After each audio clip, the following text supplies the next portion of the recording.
lejoni ta nis duke cituar dikë që për ju të gjithë është një nga pikat e referimit, John Keynes, i cili thoshte se në planin afatgjat jeta është afatshkurtër. Dhe detyra e Bankës Qendrore është pikërisht që të garantoj që në afat shkurtër gjithçka të jetë brenda kornizës një afatit gjatë. Duke ardhur në këtë moment celebrimi, mendoja që Banka e Shqipërisë është në mos i vetmi ndër shumë të paktit institucione të Republikës sonë që mund të quhet i tillë me plot gojën, institucion. Në atë kuptim dhe me ato standarde që kemi parasysh kur flasim për institucionet që i duhen një vendi dhe që bëjnë që ky vend të përmbush kriteret e të qenit një vend në botën e zhvilluar dhe në tryezën e familjes europiane. Nuk është e lehtë të thuhet e njëjta gjë për plot institucionet tjera, të cilat janë me plot gojën në formim e sipër. Dhe do të ishte vërtet e dobishme që historia e zhvillimit dhe e përpjekjeve të Bankës Shqipërisë për të formësuar dhe për të konsoliduar si institucion të merri përsipër dhe të shkruhej për t'ju dhënë të tjerëve një pasqyrë të gjithë rrugës se si u ngrit një institucion i tillë, i cili sot është faktikisht dhe praktikisht një institucion plotësisht integruar në botën ku jetojmë, dëshmi e thjesht e këtij fakti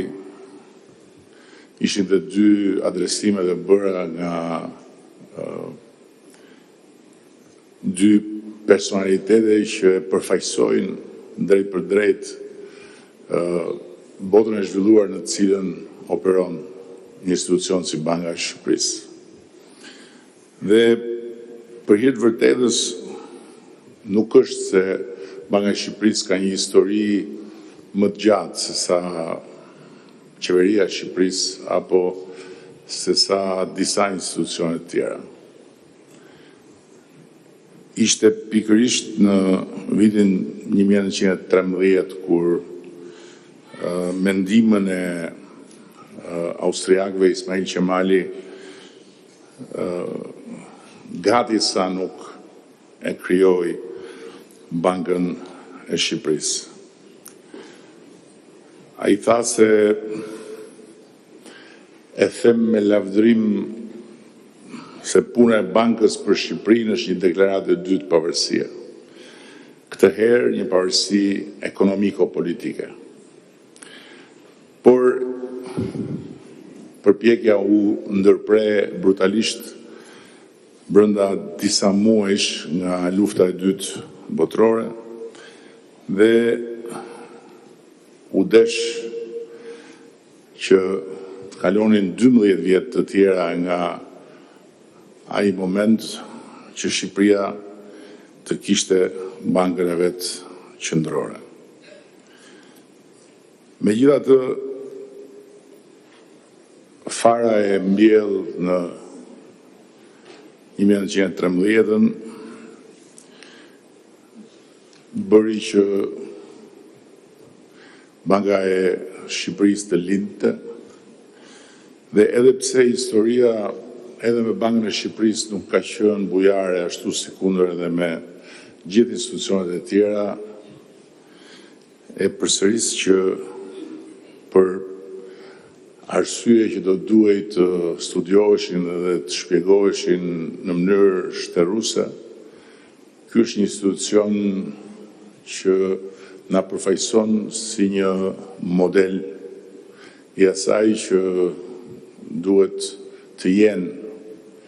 institucionet e pavarura të vendit. 50 vjet më parë, kur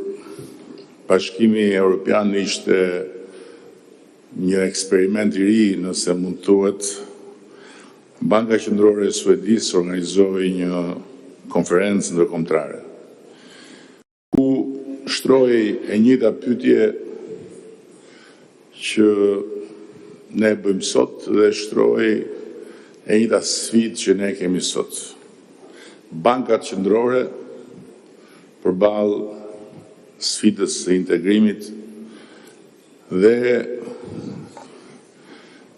cilat janë detyrat e tyre. Guvernatori atëhershëm i Bankës Qendrore të Suedisë, Per Asbrink, parashikoi se pak nga pak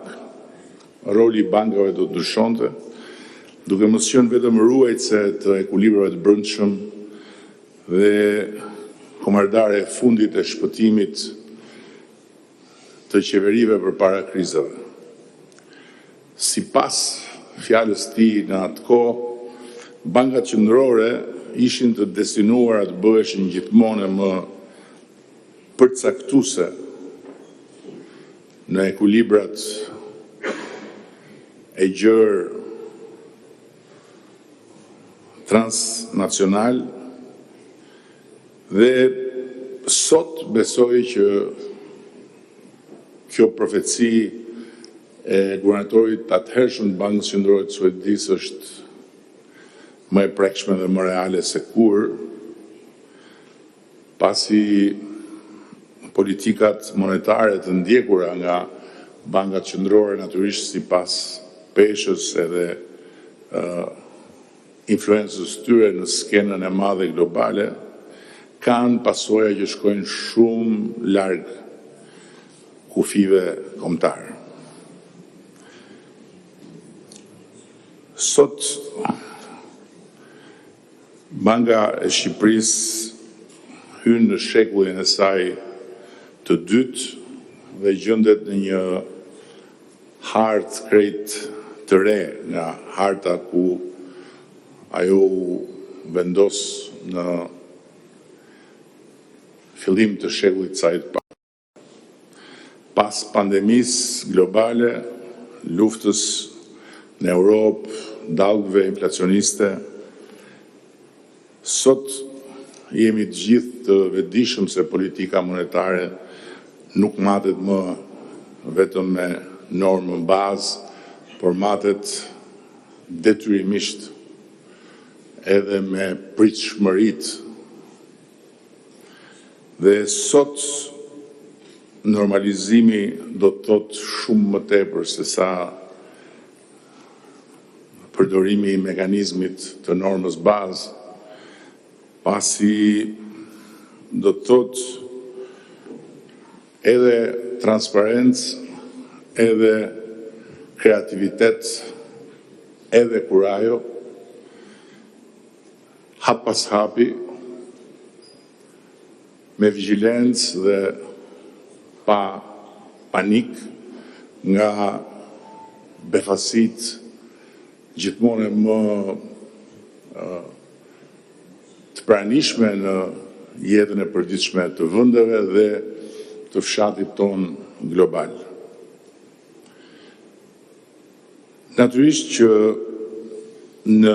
këtë kontekst sfida e bankës tonë qendrore është e dyfisht, pasi nga njëra anë duhet të shikoj përtej të sotmes dhe shumë më larg në të ardhmen, ndërkohë që ardhmja bëhet gjithmonë më e afërt, dhe nga ana tjetër duhet të vazhdoj të provoj se është në lartësinë e duhur për sa i takon funksionit saj bazë, funksionit saj tradicional, funksionit saj historik.